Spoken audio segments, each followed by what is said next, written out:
pagka may ganito, meron na kaming standard operating procedure, talagang sinusundan na lang natin. Of course, the main element here is we are monitoring kung ano ba talaga ang weather situation.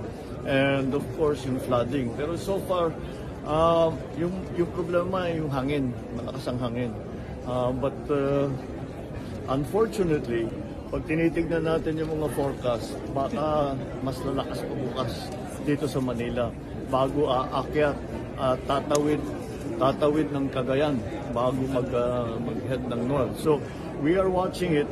Ang tinitignan lang natin sa eskwela, syempre iba, the LGUs also make the LGUs make their own decision with that, except if there is a region-wide assessment na hindi pwedeng pumasok.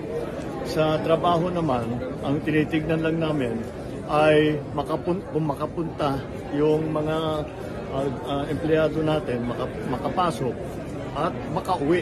Importante makauwi.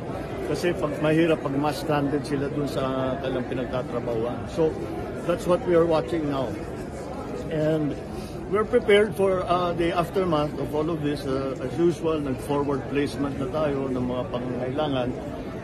We will just have to wait for the weather to see what it will do. Hopefully, umiwas sa atin, but even if it does not, we have all the elements in place to support our people na magiging mahihirapan dahil nga dito sa naging bagyong Enteng.